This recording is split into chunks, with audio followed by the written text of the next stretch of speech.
Radio Encastre, un programa para armar.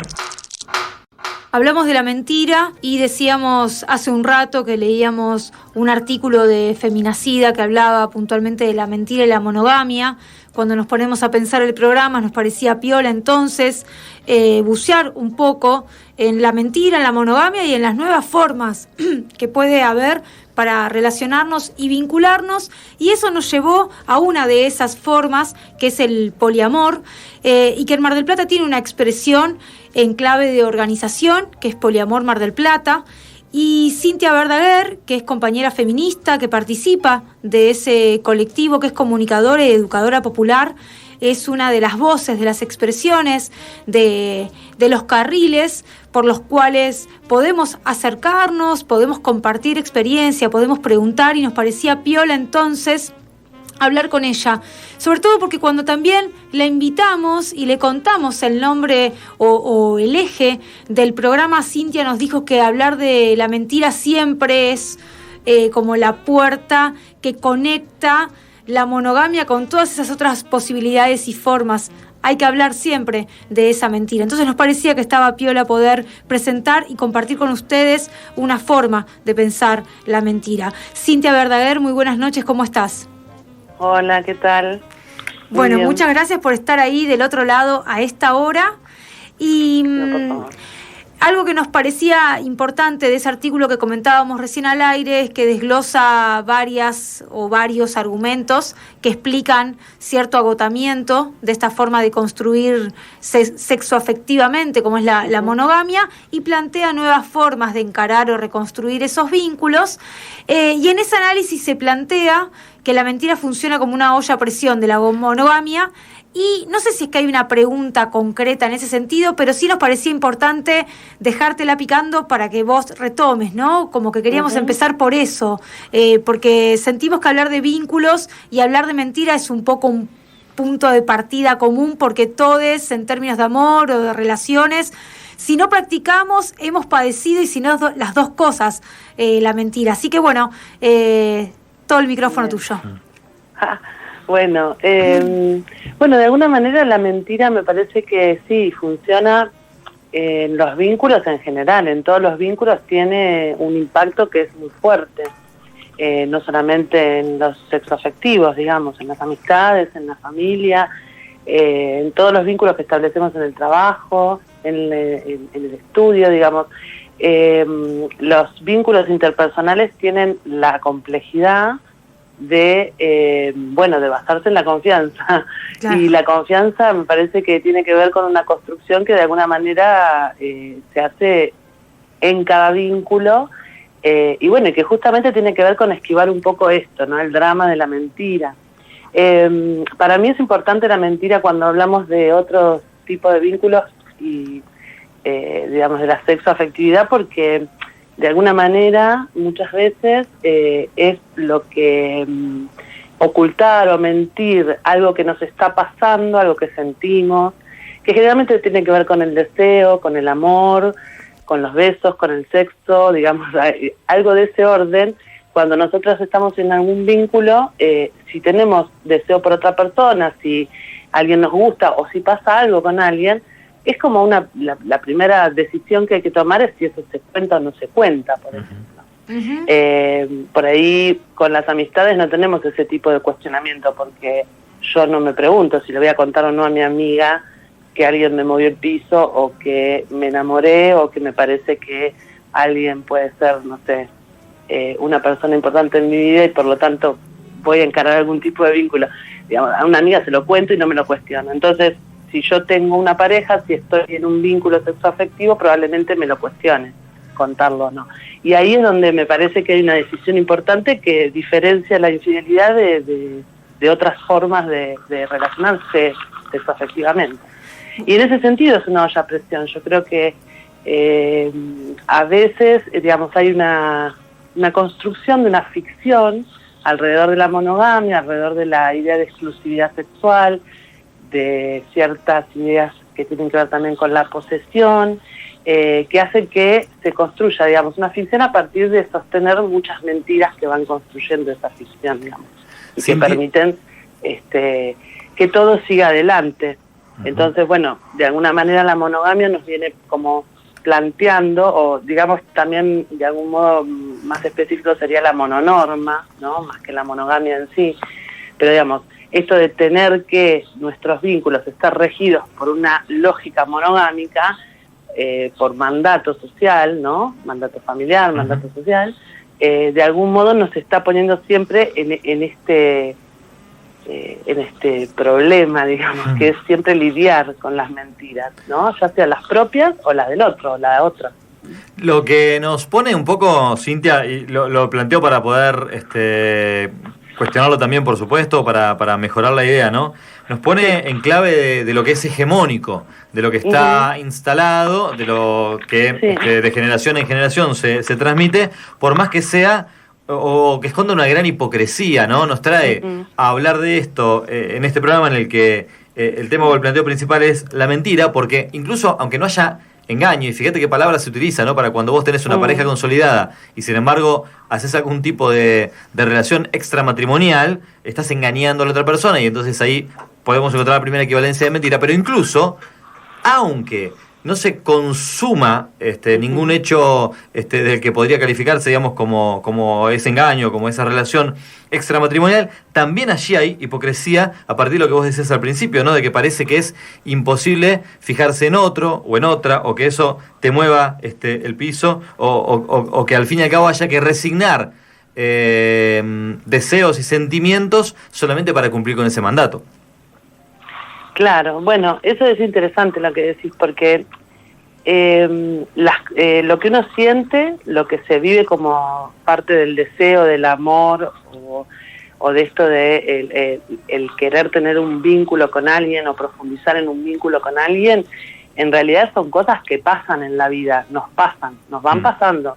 Y frente a eso que nos va pasando, ¿cuáles son las actitudes que tomamos? Bueno, alguien puede tomar una actitud de alguna manera dar lugar a esos deseos y llevar adelante determinadas acciones, y otras personas no, se quedan con ese deseo o con las fantasías o lo que sea.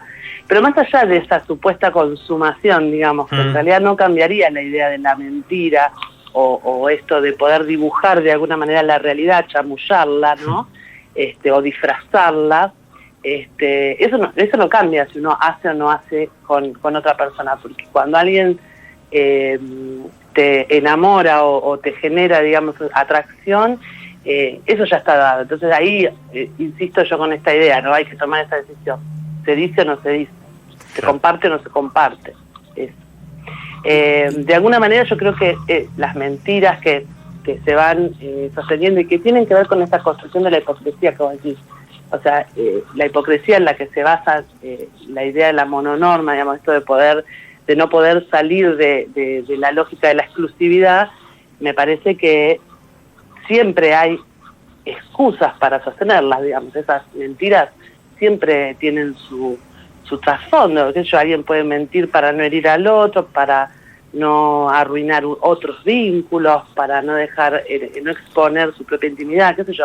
Hay un montón de razones por las cuales uno puede ocultar o mentir. Hay gente que, por ejemplo, aunque esté dentro de la monogamia, cree que la sexualidad, por ejemplo, propia pertenece a su intimidad y que no tiene por qué compartir con nadie más, incluso aunque sea su pareja, lo que le pasa o no le pasa con otras personas, por ejemplo. Claro. Y recién hablabas vos de alguna manera del plano más de lo interpersonal y de lo que está de alguna manera al alcance de nuestras manos bien concretamente. Ahora, también es verdad que la forma en la que nos relacionamos en los sistemas en los que vivimos no son antojadizas. Nos relacionamos también en parte por lo que nos propone el sistema en el que vivimos. En este caso, el sistema en el que vivimos es un sistema capitalista con una estructura y un formato de productividad y reproductividad de la vida muy, muy grosso, ¿no? Y de alguna manera, de la mano también de la iglesia o de la religión, la pareja en el centro de todo, ¿no? ¿Cómo crees que opera en este sentido el sistema capitalista en la construcción o en la legitimación de los vínculos que vivimos, y cómo eso entonces ¿hace caldo a la monogamia o en realidad crees en algún punto que está entrando en crisis? Bueno, en realidad la cuestión sistémica, capitalismo, podríamos decir patriarcado, como para enfocarlo más desde una mirada más del sistema de dominación, digamos, en el cual se inscriben nuestras vivencias sexoafectivas, digamos, ¿no? Están como inscritas en esos dos parámetros, grandes parámetros. Bueno, al capitalismo le es funcional, o le ha sido muy funcional el sostenimiento de la familia y la idea de poder conformar familias que sean funcionales justamente a la lógica del capital, ¿no? Poder generar familias trabajadoras para que se sostenga el sistema capitalista a partir de esa explotación. Pero la realidad es que en lo cultural, a nivel de la dominación y de la creación o de el forjar ciertas subjetividades, está todo lo que nosotras venimos planteando, las feministas, digo nosotras en ese sentido, ¿no? Las feministas venimos planteando respecto de lo que es el patriarcado, porque a veces decimos, bueno, esto es responsabilidad del patriarcado, o el patriarcado se tiene que caer. Bueno, pero ¿de qué hablamos cuando hablamos del patriarcado? Hablamos de estas cosas, hablamos de las normas que nos impone, de alguna manera la forma de vivir está determinada por determinadas reglas que están totalmente adheridas al capitalismo. Ahora, si vos te pones a pensar más en profundidad, sin capitalismo, ¿evitaríamos que sucedan esas cosas? Y no, en el socialismo pasaría lo mismo, o en otros regímenes seguramente. ¿Pero por qué? Porque hay un montón de otros mandatos que se van construyendo. Siempre hay mandatos que van a estar alrededor de cómo relacionarnos, o en relación a cómo armar tribu, familia, comunidad, no sé. Hay un montón de cuestiones que van a estar siempre en jaque, porque tienen que ver con la vida en colectivo, tienen que ver con la vida en sociedad. Es una problemática, no es algo que un día nos vamos a levantar y va a estar resuelto. Claro. Vamos a vivir siempre en contradicción. Y es que son transversales, ¿no? Y entonces nos lo vamos a encontrar en un sistema y en el otro. Estamos escuchando a Cintia Verdaguer, que es feminista, que integra el colectivo Poliamor MDP, que además es comunicadora y formadora popular. Hay dos palabras que me parece que le dan carga y sentido a por qué también tiene que ser una lucha de los feminismos, está vinculada con la monogamia, sí o monogamia no, que creo que a la pasada también las mencionaste, pero ahora las ponemos en esta clave, que son la idea de posesión y de propiedad. Si hay luchas en el feminismo para que estas cuestiones también sean revisadas, bueno, hay que ir a buscarlas acá también, ¿no? Claro, en realidad justamente esas dos palabritas en realidad implican muchas cuestiones en relación a lo que diríamos como una concepción del amor libre. Cuando hablamos de poliamor, en realidad es como que estamos reduciendo a una sola forma algo que tiene que ver con parámetros más generales, que es el tema de concebir el amor libre. ¿Y esto qué quiere decir? ¿Libre de qué o en qué sentido libre? Bueno, libre de estas ataduras de las que estamos hablando, en donde, digamos, la mayor parte del caminito que nos han dicho que hay que hacer para, de alguna manera, arribar a, ya puede ser una familia funcional o a tener determinados afectos, a poder tener determinados vínculos, es esta. O sea, ¿cuál es la manera? Bueno, después de determinada edad, buscas un marido, buscas una mujer para tener tus hijos, digamos, hay un caminito que se arma, que viene armado, que la cultura medio que lo da, hay películas que lo dejan muy, muy en claro, que de alguna manera se va armando ese camino sin que muchas veces nosotros podamos decidir libremente. Y cuando iniciamos un vínculo, muchas veces todo eso se nos cae encima. Es decir, uno inicia un vínculo con alguien que no conoce mucho y capaz que a los 3 días ya está fantaseando con tener hijos con esa persona. Sí. Y cuando uno se pone a pensar, decís, pero ¿cómo? Tener hijos es un proyecto toda la vida, como que requiere otros análisis, digamos, no es algo que pueda ser tan rápido. Pero bueno, digamos, de alguna manera muchas veces los paquetes esos se nos caen ya armados, ¿viste? Y yo creo que de alguna manera la concepción del amor libre viene como a romper con eso, a decir, bueno, cuestionémonos todo. Eso no quiere decir que no vayamos a hacer ni familia, no quiere decir que no vamos a tener hijos, no quiere decir que no vayamos a tener una pareja, qué sé yo, pero pongamos en cuestión Y por otro lado, lo que ustedes hoy plantean, que es el tema de la mentira, evitemos el sufrimiento por la mentira, Claro. evitemos la hipocresía, tratemos de ser transparentes, de cuidarnos, de querernos, de tener alianza, más que estar permanentemente buscando cómo esquivar al otro para hacer algo que se supone que no debo, digamos. Y además que parece... viene por ahí el tema de la infidelidad, ¿no? Claro, no te quería interrumpir, pero da la sensación, y son ideas con las que algunos de nosotros recién estamos haciendo una primera mirada, una primera introducción, que viene en la misma línea de muchas otras cuestiones con las que también nos vamos encontrando o empezando de construcciones, ¿no? Porque en este caso no estamos hablando de que valga todo o que las relaciones sean completamente abiertas, que también existe, digamos, eso como posibilidad, sino de un modelo que no sea único o unívoco y que no tienda a la privatización del vínculo entre esas personas. Voy a leer un poquito lo que Basalio plantea en una publicación sobre la que también nos estábamos basando para la nota. Se trata de explorar formas de sociabilidad amorosa sin pretensión de erigirse en modelos irrebasables. Que esto también enfrenta un poco la idea de la monogamia, porque la monogamia es como que no te podés mover de ahí, y en cambio esta búsqueda no pretende ser unívoca o decir, bueno, ahora las relaciones tienen que ser así, poligámicas como por obligación solamente para deconstruirnos, digamos. No, claro. De hecho, una de las cosas que implica también es, que es por ahí una de las cosas que a mí más me sorprendió de entrada, es que también implica que las personas puedan no querer, no desear tener vínculos sexoafectivos, es decir, también implica respetar eso, o sea, no entender que todas las personas tenemos que tener siempre deseo de estar con otra, ya sea una o dos o tres, no importa, pero digamos, que también podemos vivir solas, podemos estar bien de esa manera, sentirnos bien con nuestras amistades, jerarquizar vínculos de amistad, ponerlos a nivel, digamos, más prioritario en nuestra vida cotidiana, y que nadie nos venga a cuestionar eso, porque digamos que una parte de la exclusividad y de la posesión que se juega en la pareja monogámica tiene que ver con el cuestionamiento de las amistades. O sea, mujeres que se quejan de que sus maridos están mucho tiempo con sus amigotes, varones que se quejan que sus mujeres están mucho tiempo con sus amigas, o sea, o que no quieren que vean a determinada amiga. Digamos, esas cosas son cosas cotidianas que suceden en los vínculos monógamos, y creo que tiene que ver con esas ideas subyacentes, que por supuesto nadie va a decir, yo tengo esta pareja y quiero que sea exclusiva mía, es mía. No, eso no lo dice todo el mundo. Claro.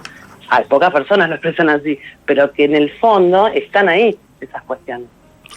Algo que planteabas al principio, y ya para ir cerrando, Cintia, es la construcción de la ficción alrededor de la monogamia, y me preguntaba si también, y está bueno que quizás vos nos compartas, no digo tu experiencia, pero sí tal vez lo que intercambian entre compañeros en Poliamor Mar del Plata y seguramente en otros espacios más, las lecturas, ¿no? De si también en algún punto crees que se corre por momentos la suerte o el temor de construir ficción alrededor del amor libre y del poliamor, y que eso, a qué estar atentos ahí, ¿no? Como en esto de, si me pienso en una zona de transición, no es que de repente me monto en el poliamor o me monto en el amor libre y de repente todo aquello que me traía la monogamia se transforma por arte de magia. Imagino que además de haber una transición hay que tener cuidado, entre comillas, de no caer en los mismos vicios de los cuales estamos saliendo, ¿no? Porque mentira debe haber también en estas lógicas de construcción. Exacto. Es así como decís, André. En realidad, la mentira está presente en todas las construcciones de vínculos. Ahora, hay una decisión consciente en algunas personas de hacer que eso se reduzca al mínimo posible y trabajar el tema de la sinceridad como parte de la responsabilidad afectiva, en donde una pueda de alguna manera expresar cuáles son sus inseguridades, sus problemáticas en torno a vínculos, pero con sus vínculos, digamos, poder compartirlo al modo de la amistad. En ese sentido, varias autoras de las que ustedes ya nombraron hablan mucho de la amistad y de jerarquizarlas y de poder empezar a tratarnos más como amigues, en el sentido de no esta idea de la pareja que no tiene que conocer mucho más que la mitad de mi vida y que sí conocen mis amigos o mis amigas, suponete, ¿viste? Esto de ocultar una parte de uno todo el tiempo a la pareja. Eso por un lado. Por otro lado, por supuesto que hay personas que utilizan el amor libre o el poliamor para poder hacer lo mismo que hacían siendo monógamos. Mentir, engañar, llevar, o sea, hacer manejes o de la verdad o acerca de las verdades que hacen que las personas sufran, digamos, que las personas que se vinculan con ellos sufran. Y por otro lado hay otra cuestión con la mentira, que digamos me gustaría puntualizar, que es que no mentir no implica tampoco decir la verdad o hacer un uso sádico de la verdad. Claro. Es decir, yo para ser poliamorosa o en nombre del amor libre no hace falta que yo le escupa en la cara a la otra persona todas mis verdades todo el tiempo, porque también hay en eso un padecimiento, un sufrimiento por parte de otras personas. Entonces, por eso hablo de la responsabilidad afectiva. O sea, la mentira yo la enmarcaría en lo que sería, bueno, una concepción acerca del cuidado y del cuidado mutuo en los vínculos relacionados con hacernos responsables de lo que estamos generando en la otra persona y de sus inseguridades y de las nuestras, y de poder juntos ir construyendo un vínculo que nos contenga y que nos cuide. Cintia, muchísimas gracias. ¿Dónde podemos encontrar información de Poliamor Mar del Plata o algo que nos sugieras? Bueno, quizás... hay un grupo en Facebook. Perfecto. Y hay también, así se llama, y hay también en Instagram, hay un Instagram que tenemos, y bueno, eventualmente hacemos algunas charlas con asistencia del público, pero bueno, no en este contexto. Así que bueno, cuando hayas por esas vías se pueden enterar. Buenísimo. Cintia, muchas gracias. No, por favor, gracias a ustedes. Un abrazo grande.